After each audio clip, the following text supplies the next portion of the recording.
Hello, ladies and gentlemen. This is Mars coming at you over the interwaves with another StarCraft 2 cast. This one sent in to me personally. If you would like to have me cast one of your games, send it to marsgaming@gmail.com. That is Marsgaming as in the name of this YouTube channel, but in one word, at gmail.com. Over here we have the guy who I'm sure we can all agree was guilty of doing it all along. It's ColMustard.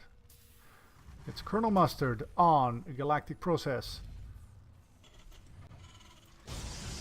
against Tassadar, the one, the only former leader of the Protoss, and it seems that Tassadar is definitely building something, and I can tell right here that we have some top level StarCraft going on here. All right, we've got ColMustard producing a barracks which is capable of, you know, offensive unit, and over here we have Tassadar also building a gateway which can produce offensive units after having built 3 pylons, and it seems that these two dudes know each other. With the vocal chat right here. And alright, so we've got a early barracks which is now not doing anything. We've got an engineering bay, and at 1 minute 45 both players are floating over 300 minerals.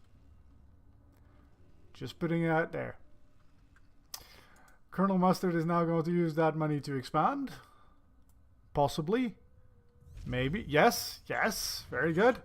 And in the meantime, it seems that Tassadar is content to reach above 500, building 2 gateways and yet another pylon, because as you can see, he's very close to being supply capped. So needless to say, this is a quasi-Grand Master game.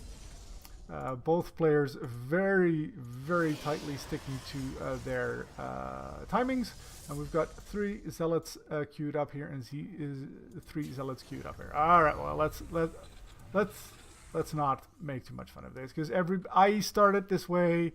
If you're listening to this, if you've played StarCraft 2, you started playing this way as well. So let's go over a couple of basics. So there's first of all, if you're a new player, there are things called build orders, and you may want to look that up. And generally, for instance, for a Protoss, you build your pylon at 14. Thank you. Wait, 13? Oh, balls. You do this every day, and then you have to explain it to someone without looking at it. You just can't. All right, you build your pylon at 14. That will continue going until you build your, or that means that as soon as your 14th probe is building, this will start.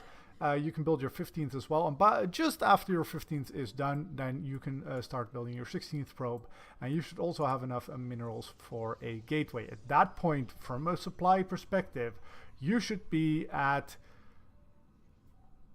23 balls. 23. Let's just say 23 supply, and you only have, or 23 possible supply. You only have 15. So you're good. You don't have to build a second pylon. You don't have to build a third one. Generally speaking, after you've done that, you can build 2 gateways at the same time. In Legacy of the Void, you have enough income to do that.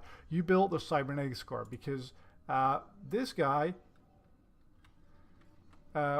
these guys have been known to be slightly more effective than just this guy, and you need a cybernetics core for this one. Did build that, however. Building an expansion here, building an expansion here as well. The other thing is, like, before you get to 3 fully saturated bases, here's another hint. Build workers. Just do it. ColMustard over here is doing it, sort of, maybe. You can tell that he's building 1 SCV. He's got 2 of these. So he can build 2 at the same time, but he's only building 1. So you should be building SCVs or probes or drones. Well, not drones. Let's not cover that now because Zergs are special. At all times. Also, you have an orbital command center. This lets you see cloaked units if you use the scan, and lets you drop mules. This is worth the 150 mineral investment always from a economic point of view. There are situations like if you put your base, out here, you may want to use a planetary fortress instead, but so both of these 15 harvests, 16 harvests now versus 36, not optimal, but at least ColMustard is building a couple more. So upgrades, we have already one finished for ColMustard, the second one closely there, but considering there's no armory up yet, that's not going to happen. Look at this. Is this one just building all of them in turn?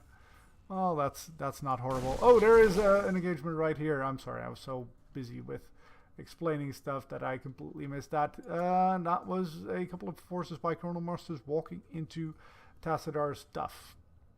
So that happened. Building some long-range fighting units right now. Now, Tassadar is just keeping his money low, which is something I would mention as well. ColMustard does have the superior income, does have those 36 workers to the 19, but he doesn't have enough barracks to really do anything with it.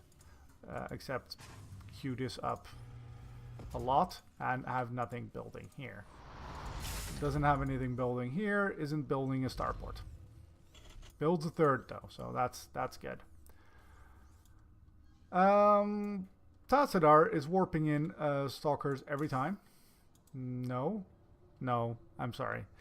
Tassadar is building stalkers. Alright, Tassadar, this is an upgrade called the Warp Gate.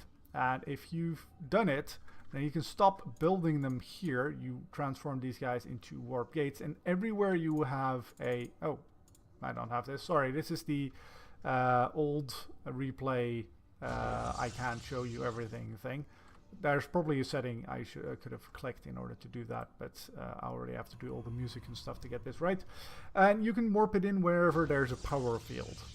So, and the gateway can warp in faster than it takes to build these. So this takes 30 seconds, and a warp prism then allows you to warp in every 25?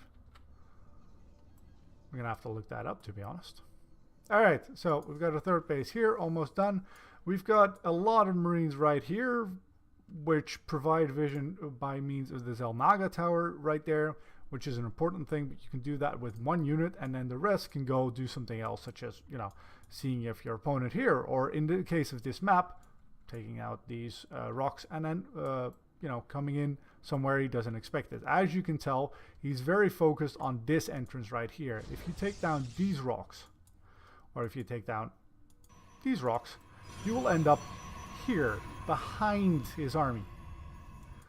More Marines coming on out. These are 1-1 Marines, by the way. So, when it comes to upgrades, of which, there we go.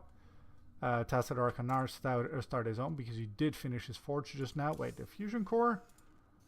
What are you planning? What are you planning? Anyway, he has all of his army right here, and not much. Well, he has enough here to mount a little bit of a defense.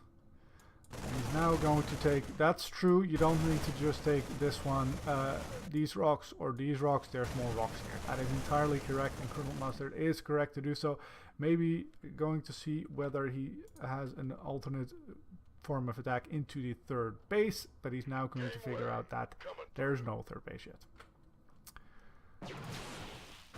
Ah, this is nice. Get shot up from the high ground, and what does ColMustard do? Nothing, because you can't see the high ground. Now we have an engagement right here, and these Marines make absolute mincemeat of this army by Tassadar.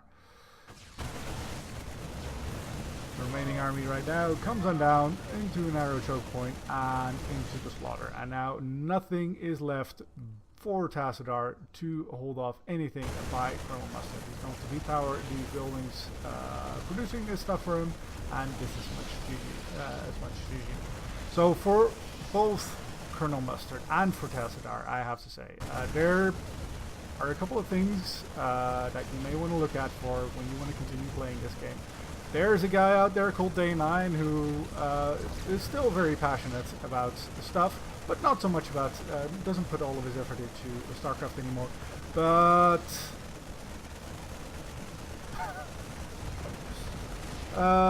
there are some guides that you may want to read up on, and I'll post them in the description right here.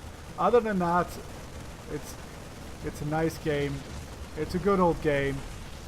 It may require a little bit of training on your side, but welcome to the club, and GG. If you enjoyed this video, press that like button. If you'd like to see more of me, subscribe.